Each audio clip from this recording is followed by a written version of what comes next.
நான் வந்தது நானே வென்று முடிப்பேங்கிறதுக்கு இல்லை. ஒரு தலைவனுங்கிறதுக்கு தகுதியே நானே இதை சாதிச்சு முடிப்பேங்கிறல. நான் இல்லாது போனாலும் இன்னொரு தலைமுறை வென்று முடிக்கும் தான். உங்களுக்கு விளங்குன ஓசோஸ்வராம ஒவ்வொரு நாளையும் அறுவடைக்கான நாளாக கருதாத விதைப்பறதுக்கான நாளாக கருதுன்னு சொல்கிறான்ல, அதுதான். நான் என் கைகள் நிறைய விதைகள் விதைத்து கொண்டே இருக்கேன், முளைக்கிற வரைக்கும் முளைக்கட்டுங்கிறான்ல, அந்த கோட்பாடை தான் நீங்கள் பார்க்கணும். நீங்கள் அப்படி தான் நீங்கள் பார்க்கணும். எங்கள் முன்னோர்களுக்கு இல்லாத கனவா? அவங்களே வென்று முடியலையேன்னு கேட்டுக்கிட்டு இருக்க முடியாது.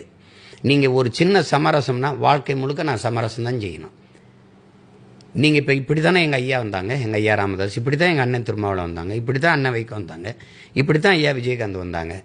அந்த சின்ன சமரசங்கள் எங்கே ஒன்றி நிறுத்திருக்கு? இப்போ நீங்கள் என்னையே ஒன் ஆஃப் தி பார்ட்டி ஆக்கி அதே குட்டைகளை ஒண்டி தள்ளிவிட பார்க்குறீங்க. சரி, நான் தோற்று போனேன், அதனால உங்களுக்கு என்ன நட்டம்? சரி, நான் தோற்று போனேன், அதனால உங்களுக்கு என்ன நட்டம்?